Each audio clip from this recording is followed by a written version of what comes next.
ঢাকা ৮ আসনের স্বতন্ত্র প্রার্থী ওসমান হাদী হত্যাকাণ্ডে দেশ জুড়ে চলছে প্রতিবাদ ও বিক্ষোভ। এই হত্যাকাণ্ডে উত্তাল হয়ে উঠেছে সিলেটও।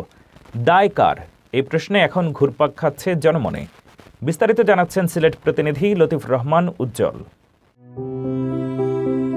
ঢাকা ৮ আসনের স্বতন্ত্র প্রার্থী ওসমান হাদী হত্যাকাণ্ডে দেশ জুড়ে সৃষ্টি হয়েছে তীব্র প্রতিক্রিয়া। নির্বাচনী প্রচারণাকালে গুলিবিদ্ধ হয়ে গুরুতর আহত হন তিনি। প্রথমে দেশেই চিকিৎসা দেয়া হলেও অবস্থার অবনতি হওয়ায় উন্নত চিকিৎসার জন্য তাকে সিঙ্গাপুরে নেওয়া হয়। তবে চিকিৎসকদের সব চেষ্টা ব্যর্থ করে সেখানকার একটি হাসপাতালে মৃত্যু বরণ করেন ওসমান হাদী।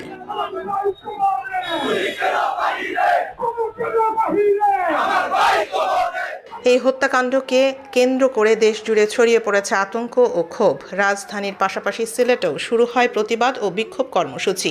রাজপথে নেমে আসে বিভিন্ন রাজনৈতিক ও সামাজিক সংগঠনের নেতাকর্মীরা।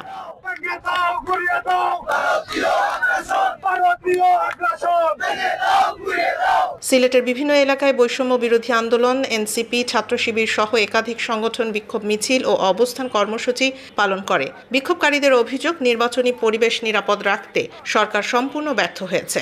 হাদী হত্যার বিচার চাই, তুমি কে আমি কে, হাদী হাদী।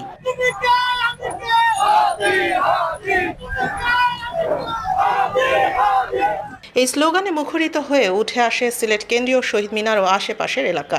বিক্ষোভকারীরা অবিলম্বে এই হত্যাকাণ্ডের সুষ্ঠু তদন্ত, দোষীদের গ্রেফতার এবং দৃষ্টান্তমূলক শাস্তির দাবি জানান। সিসিটিভি ফুটেজ অনুযায়ী আমার বিপ্লবী হাদী ভাইকে গুলি করে হত্যা করা হয়েছে। তাদেরকে শনাক্ত করা হয়েছে। তারা এখনো আওয়ামী লীগের সব গিয়া গুন্ডা ফান্ডা। তাদেরকে এখন পর্যন্ত পুলিশ বা বিভিন্ন গোয়েন্দা সংস্থার পক্ষ হতে সিলেক্ট করা হয়েছে।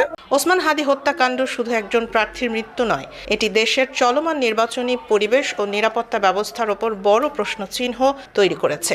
দায় কার? এই প্রশ্নের উত্তর এখন সরকারের কাছেই জানতে চায় সাধারণ মানুষ। আমরা মনে করি এই প্রশাসন তাদের জায়গা থেকে সঠিকভাবে কাজ করতে পারতেছে না এবং আমাদের সেই জুলাই যোদ্ধাদের, জুলাই নায়কদেরকে সঠিকভাবে নিরাপত্তা দিতে ব্যর্থতার বই প্রকাশ করেছে।